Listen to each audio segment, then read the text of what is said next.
Hello all నమస్తే. నేను మీ శరత్ కామరాజు. ఈరోజు ఒక మంచి టాపిక్‌తో మీ ముందుకొచ్చానండి.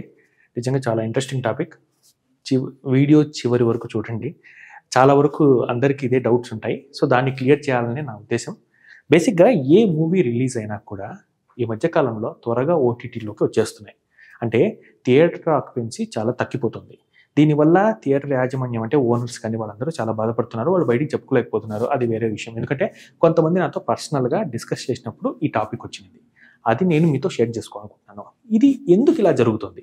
ఫర్ ఎగ్జాంపుల్ మీకు గుర్తుంటే కొన్ని నెలల కిందట అంటే మన ప్రొడ్యూసర్ కౌన్సిల్ వీళ్ళంతా ఏర్పాటు చేసి మన 'దిల్ రాజు' గారు చెప్పారు. ఖచ్చితంగా ఏ సినిమా అయినా కూడా ఒక నెల తర్వాతే రిలీజ్ చేయాలంటే 30 days, 45 days minimum time limit ఉంటుంది. టైమ్ లైన్ ఉంటుందని. అవన్నీ కూడా ఎందుకు జరగట్లేదు ఇప్పుడు? హిట్ అయిన మూవీ మాత్రమే 30 రోజులు, 40 రోజుల తర్వాత వస్తుంది. ఒకవేళ అది యావరేజ్ అయినా, ఫ్లాప్ అయినా త్వరగా వచ్చేస్తున్నాయి. దీనివల్ల ఏమైతుందంటే, ఒకటి ఈ రివ్యూస్ చూసి, చదివి సినిమాలు ఎవరైతే పోరో, ఆ సినిమా ఫ్లాప్ అని తెలిస్తే వెంటనే దాన్ని ఓటీటీలోకి వేసేస్తున్నారు. ఇక్కడ నాకున్న ఇంకో డౌట్ ఏంటంటే, ఆ సినిమా ఓటీటీలోకి వచ్చినా కూడా లేదా ఏదైనా మన బుల్లితెర అంటే చిన్న ఇంట్లో జెమినీ టీవీనో, ఈటీవీనో, మా టీవీ వాటెవర్ ఇట్ ఈస్ మనకి ప్రీమియర్స్ అని వేస్తుంటారు కదా! సినిమాలు వేస్తే అప్పుడు బాగా చూస్తున్నారు. అంటే ఎలాగో ఓటీటీలోకి వస్తాయి కదా! అప్పుడు చూసేద్దాం లేదా టీ టీవీలో వేస్తారు కదా! అప్పుడు చూసేద్దాం అనే ఆలోచనతో ఉన్నారా? లేదా థియేటర్‌కి వెళ్ళడమే తగ్గించుకున్నారా? ఏం అర్థం కావట్లేదు. థియేటర్‌కి ఎందుకు వెళ్ళట్లేదంటే కొంతమంది ఏం చెప్తున్నారంటే పాప్‌కార్న్ రేట్లు, కూల్ డ్రింక్ రేట్లు చాలా ఎక్కువైపోయాయి. థియేటర్ టికెట్ రేట్లు కూడా చాలా చాలా దారుణంగా పెంచేస్తున్నారు. ఎలా వెళ్తాం? ఒక ఫ్యామిలీతో వెళ్ళాలంటే 1000 నుంచి 2000 రూపాయలు ఖర్చు అవుతుంది కదా! మరి ప్రతి వారం ఒక సినిమా రిలీజ్ అవుతుంది. నిజంగా సినిమాలను ప్రేమించే వాళ్ళం, అభిమానించే వాళ్ళం ఇట్లా ప్రతి వారం వెళ్ళాలంటే ఇంక ఫ్యామిలీని తీసుకొని వెళ్ళాలంటే 5000 నుంచి 6000 ఖర్చు అవుతాయి. ఎలా వెళ్తారని చెప్పేసి వాళ్ళు కొంతమంది బాధపడుతున్నారు. వాళ్ళు కొంతమంది అంటే నాలాంటి వాళ్ళు ఎంతోమంది ఉంటారు. సినిమా పిచ్చితో ఉండి ప్రతి వారం సినిమాకెళ్ళేవాళ్ళు. సో, నేనేమంటున్నానంటే ఈ థియేటర్ యాజమాన్యం ఎందుకు థియేటర్‌లకి రావట్లేదు అని ఆలోచించేదానికన్నా ఒకసారి అందరూ కూర్చొని ఈ ఈ పాప్‌కార్న్, కూల్ డ్రింక్ రేట్స్‌ని తగ్గిస్తే జనాలు ఏమన్నా వస్తారా థియేటర్‌కి అని ఒక్కసారి ఆలోచిస్తే మేలు కదా! ముఖ్యంగా మల్టీప్లెక్స్ థియేటర్‌లో. నేను సింగిల్ స్క్రీన్ థియేటర్స్ గురించి అనట్లేదు. సింగిల్ స్క్రీన్ థియేటర్స్‌లో కొన్ని థియేటర్స్ బానే ఉంది. అంటే వాళ్ళ రేట్లు కానీ, వాళ్ళ పాప్‌కార్న్, కూల్ డ్రింక్ రేట్లు బానే ఉన్నాయి. అంటే బివరేజెస్ అంటారు కదా! అది. కానీ మల్టీప్లెక్స్‌లో చాలా దారుణంగా ఉంటుంది. ఇలా థియేటర్ ఆక్యుపెన్సీ తగ్గిపోతుందని కొంతమంది ఫ్రెండ్స్ కానీ, వర్క్ గాని అలా మాట్లాడుకుంటున్నారు. ఇంకొంతమంది ఏంటంటే సినిమా హిట్ అయితేనే 40 రోజులు, 50 రోజుల తర్వాత ఓటీటీలోకి వస్తుంది. ఫ్లాప్ అయిన సినిమాలు 10 రోజులకో, 15 రోజులకో వస్తుంది కదా! ఇంకెందుకు థియేటర్‌కి వెళ్ళడం? అనవసరంగా ఇంత ఖర్చు పెట్టుకోని కొంతమంది అది బద్ధకమో లేదా ఓటీటీలకి అలవాటు పడ్డారు. ఎందుకంటే ఆ దరిద్రపు మహమ్మారి కరోనా వచ్చినప్పటి నుంచి ఇదే అలవాటైపోయిందండి. ఇంతకుముందు మనకి ఓటీటీలని ఏం తెలుసు?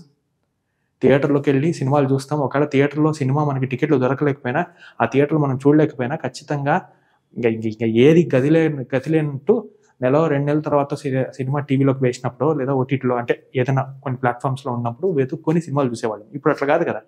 డిఫరెంట్ టైప్ ఆఫ్ ఓటీటీస్ వచ్చేసాయి. సో, ఏంటంటే బేసిక్‌గా ఒక ఫ్లాప్ మూవీకి టీవీలో, ఓటీటీలో ఆదరణ పెరగడం ఏంటి? థియేటర్‌లో ఆదరణ లేకపోవడం ఏంటి? అసలు నిజంగా ఇవన్నీ కూడా చాలా పెద్ద అంటే క్వెషన్ మార్క్, డౌట్స్ వీటికి ఈ ఈ ఎలా సమాధానం ఇస్తుంది ప్రొడ్యూసర్ కౌన్సిల్ కానీ, లేదా థియేటర్ యాజమాన్యం ఏం మాట్లాడుతుందో తెలియట్లేదండి. నా బాధంతా ఒకటే. థియేటర్ ఆక్యుపెన్సీ తగ్గిపోకూడదు. థియేటర్‌లోకి ఇంక సినిమాలు చూడకపోతే ఇంక థియేటర్లు చచ్చిపోతే ఇంకెందుకు ఇంక సినిమా అనేది ఇంకెందుకు?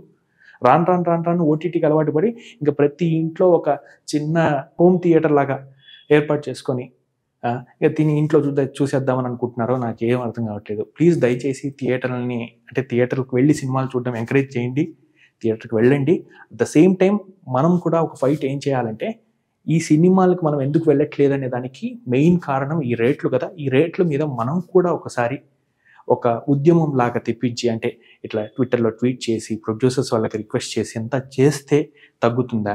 లేదా ఈ థియేటర్ యాజమాన్యం వాళ్ళకి నష్టపోకుండా ఈ పాప్‌కార్న్, కూల్ డ్రింక్ రేట్లని ఎలా పెడితే మేలు అని వాళ్ళు ఆలోచించి కొంత తగ్గిస్తే మేలా అనేది ఒక్కసారి చూసుకోవాలి. ఎందుకండి ఇప్పుడు ఎప్పటికైనా సినిమా అనే టాపిక్ ఎప్పటికైనా మహాసముద్రం లాంటిది. అంటే ఇది ఒక ఒక స్టార్ట్ ఉండదు. ఒక ఎండ్ ఉండదు. అదే చెప్తున్నాను. బట్ దయచేసి రిక్వెస్ట్ చేస్తున్నాం. ప్రతి సినిమాని థియేటర్‌లో చూడడానికి ప్రయత్నించండి.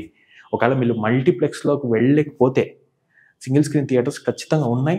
అక్కడ థియేటర్ తక్కువే ఉంటుంది. అట్ ద సేమ్ టైమ్ ఒకవేళ మీరు శుక్రవారం, శనివారం, ఆదివారం చూడలేకపోతే సోమవారం నుంచి శుక్రవారం వరకు మనకి బిజీ చాలా బిజీ ఉంటాము.